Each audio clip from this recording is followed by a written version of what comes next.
Michel Foucault nació el 15 de octubre de 1926 en Poitiers, Francia, y murió el 25 de junio de 1984. Michel Foucault fue filósofo, sociólogo, historiador y psicólogo, permitiéndole realizar diferentes obras.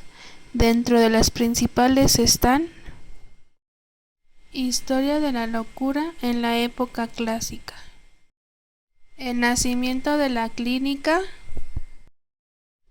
Las palabras y las cosas, una arqueología de las ciencias humanas, El pensamiento del afuera, La arqueología del saber, El orden del discurso, Vigilar y castigar, Genealogía del racismo, Microfísica del poder, La verdad y las formas jurídicas, Historia de la sexualidad, tomo 1, tomo 2 y tomo 3. En esta ocasión nos quedaremos con su obra de Vigilar y castigar en 1975, donde nos dice que hay dos tareas intelectuales que son tratar de crear la visión de una futura sociedad justa, llegando a ella mediante la guerra. Y la otra es tratar de entender la naturaleza del poder, la opresión y el terror, y consigo la destrucción de nuestra sociedad. En Vigilar y castigar, disciplina, cuerpos dóciles por Michel Foucault, nos dice que dócil es un cuerpo que puede ser sometido, utilizado, transformado y perfeccionado. Y entre estos esquemas de docilidad, de tanto interés para el siglo XVIII, no son los primeros en plantear el cuerpo como objeto de intereses, pero hay cosas nuevas en estas técnicas. En primer lugar, la escala de control que se trabaja en sus partes, se ejerce sobre él una coerción débil.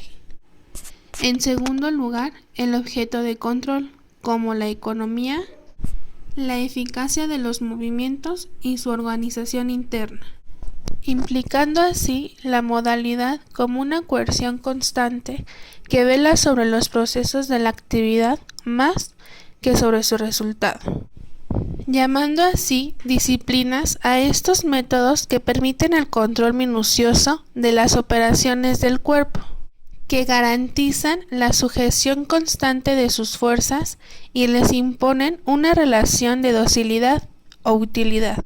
La disciplina procede a la distribución de los individuos en el espacio.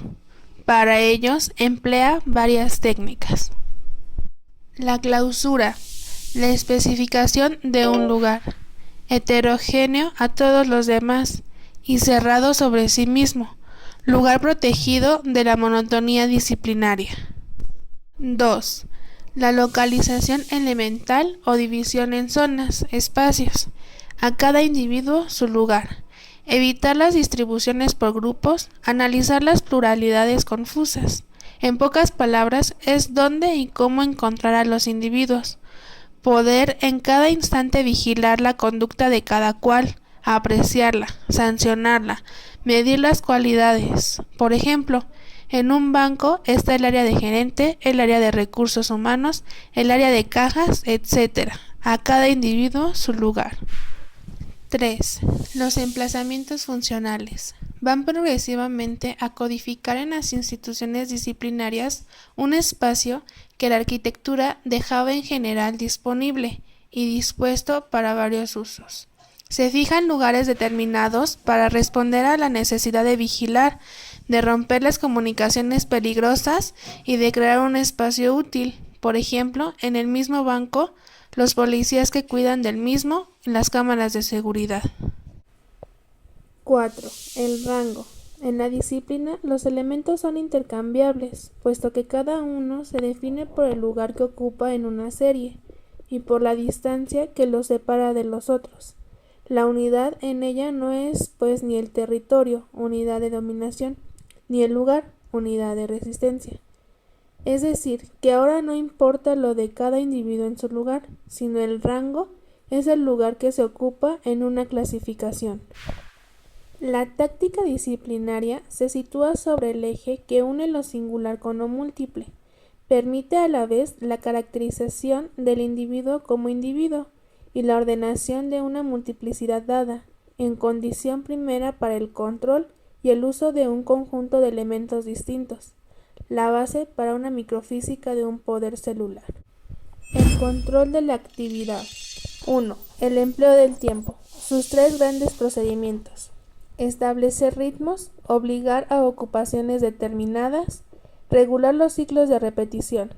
Retomando el ejemplo anterior del banco, el recorte del tiempo se hace cada vez más útil. El salario lleva aparejada una división ceñida del tiempo. El tiempo medido y pagado debe ser también un tiempo sin defectos, a lo largo del cual permanezca el cuerpo aplicado a su ejercicio. La exactitud y la aplicación son, junto con la regularidad, las virtudes fundamentales del tiempo disciplinario. 2. La elaboración temporal del acto. El tiempo penetra el cuerpo, y con él todos los controles minuciosos del poder. 3. Establecimiento de correlación del cuerpo y del gesto. El control disciplinario no consiste simplemente en enseñar o en imponer una serie de gestos definidos. Impone la mejor relación entre un gesto y la actitud global del cuerpo. Un cuerpo disciplinado es el apoyo de un gesto eficaz. 4. La articulación cuerpo-objeto. El poder viene a deslizarse sobre toda la superficie de contacto entre el cuerpo y el objeto que manipula. Este carácter del poder disciplinario tiene una función de síntesis, de vínculo coercitivo con el aparato de producción. 5. La utilización exhaustiva, que trata de intensificar el uso del menor instante, como si el tiempo en su mismo fraccionamiento fuera inagotable, o como si al menos, por una disposición interna cada vez más detallada, pudiera tenderse hacia un punto ideal en el que el máximo de rapidez va a unirse con el máximo de eficacia.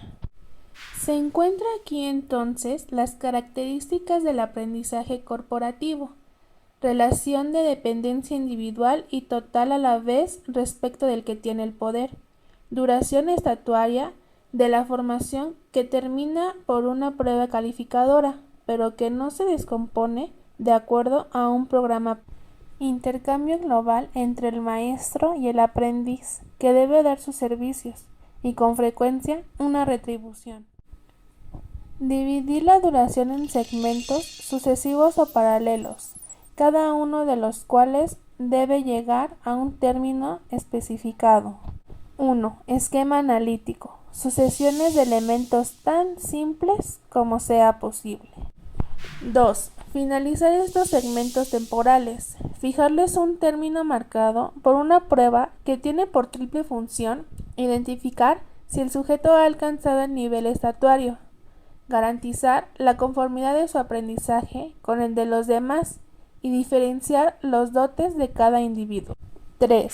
Disponer series de series. El poder se articula directamente sobre el tiempo, asegurando su control y garantizando su uso. Los procedimientos disciplinarios hacen aparecer un tiempo lineal, un tiempo evolutivo, cuyos momentos se integran unos a otros. La historicidad evolutiva, tal como se constituye entonces, está vinculada a un modo de funcionamiento del poder. La composición de fuerzas. Disciplina es entonces la construcción de una máquina cuyo efecto se llevará al máximo por la articulación concertada de las piezas elementales de que está compuesta.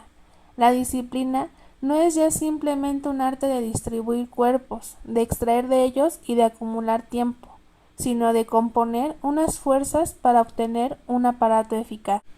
Puede decirse que la disciplina fabrica a partir de los cuerpos que controla 4 tipos de individualidad, o más bien, una individualidad dotada de 4 características. Es celular, por el juego de la distribución espacial. Es orgánica, por el cifrado de las actividades. Es genética, por la acumulación del tiempo. Es combinatoria, por la composición de fuerzas. Los medios del buen encauzamiento. El poder disciplinario tiene como función principal enderezar conductas. No encadena las fuerzas para reducirlas, lo hace para multiplicarlas y usarlas. La disciplina fabrica individuos como objetos y como instrumentos de su ejercicio. La vigilancia jerárquica.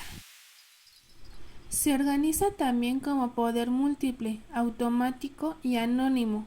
Su funcionamiento es el de un sistema de relaciones de arriba a abajo, pero también de abajo a arriba, y lamentablemente en redes, vigilantes, perpetuamente vigilados.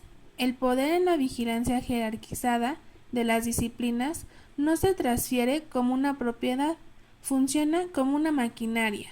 La organización piramidal le da un jefe, pero es el aparato entero el que produce poder y distribuye los individuos en ese campo continuo, lo cual permite al poder disciplinario ser indiscreto, siempre alerta, no dejando ninguna zona de sombra y controlando a aquellos mismos que están encargados de controlarlo, y discreto, ya que funciona en silencio. Gracias a las técnicas de vigilancia, la física del poder, el dominio sobre el cuerpo, se efectúa de acuerdo con las leyes de la óptica y de la mecánica, con todo un juego de espacios, líneas, pantallas y sin recurrir, en principio al menos, a la violencia. Sanción normalizadora. Mecanismo penal. Reticula un espacio que las leyes dejan vacío al reprimir conductas que su relativa indiferencia hace sustraerse a los grandes sistemas de castigo, como retrasos, ausencias, interrupciones de tareas, desobediencia. Se trata de hacer penables las fracciones más pequeñas de la conducta, que cada sujeto se encuentre en una universalidad castigable, castigante. Inobservancia. Todo lo que no se ajusta a la regla, orden artificial, dispuesto por una ley, un reglamento, pero también definido por procesos naturales y observables. Los alumnos de las escuelas no son colocados ante una lección de la que no son todavía capaces. Por eso, vas pasando de nivel en nivel, es decir, las materias y los semestres. El castigo disciplinario tiene por función ser correctivo, reduciendo las desviaciones, al lado de los castigos tomados directamente del modelo judicial, las multas, el ático, el calabozo. El castigo disciplinario es en buena parte isomorfo a la obligación misma, es menos la venganza de la ley ultrajada en su repetición. El castigo disciplinario es un elemento de un sistema doble, gratificación-sanción. El maestro debe evitar, tanto como se pueda, usar de castigos. Por el contrario, debe tratar de hacer que las recompensas sean más frecuentes que las penas, ya que los perezosos se sienten más incitados por el deseo de ser recompensados como los diligentes que por el temor de los castigos. La distribución según los rangos o los grados tiene un doble papel: señalar las desviaciones, jerarquizar las cualidades, competencias y aptitudes, pero también castigar y recompensar. La disciplina recompensa por los ascensos, castiga haciendo retroceder y degradando. El rango por sí mismo equivale a recompensar o castigo. Un ejemplo es una escuela militar. Muestra el doble efecto de esta penalidad jerarquizante: distribuir los alumnos de acuerdo con sus aptitudes y su conducta, someterlos todos al mismo modelo, para que estén obligados todos juntos a la docilidad. En suma, el arte de castigar en el régimen del poder disciplinario no tiende ni a la expiación ni a la represión. El examen. El examen combina las técnicas de la jerarquía, que vigila, y las de la sanción, que normaliza. Es una mirada normalizadora, una vigilancia que permite calificar, clasificar y castigar. El examen invierte la economía de la visibilidad en el ejercicio del poder. En cuanto al poder disciplinario, se ejerce haciéndose invisible, pero imponiendo a aquellos a quienes somete un principio de visibilidad obligatorio. En la disciplina son los sometidos los que tienen que ser vistos para garantizar el dominio del poder que se ejerce sobre ellos, y el examen es la técnica por la cual el poder, en lugar de emitir los signos de su potencia, en lugar de imponer sus marcas en sus sometidos, mantiene a estos en un mecanismo de objetivación. En el espacio que domina el poder disciplinario manifiesta su periodo acondicionando objetos. El examen equivale a la ceremonia de esta objetivación. El examen hace entrar también la individualidad en un cambio documental. Constituye un poder de escritura, como una pieza esencial en los engranajes de la disciplina. Se modela sobre todo de acuerdo con los métodos tradicionales de la documentación administrativa, pero con técnicas particulares e innovaciones. El examen abre dos posibilidades correlativas: la constitución del individuo como objeto descriptible, analizable, en modo alguno para reducirlo a rasgos específicos, como hacen los naturalistas con los seres vivos, sino para mantenerlo en su rasgo singular bajo la mirada de un saber permanente. La constitución de un sistema comparativo, que permite la medida de fenómenos globales, la descripción de grupos, la caracterización de hechos colectivos, la estimación de las desviaciones. El examen, rodeado de todas sus técnicas documentales, hace de cada individuo un caso que constituye un objeto para un conocimiento y una presa para un poder. El caso es el individuo tal como se lo puede juzgar, medir, comparar, y esto en su individualidad misma, y es también el individuo cuya conducta hay que encauzar, a quien hay que clasificar, normalizar, excluir, etc. El examen se halla en el centro de los procedimientos que constituyen el individuo como objeto y efecto de poder, como efecto y objeto de saber.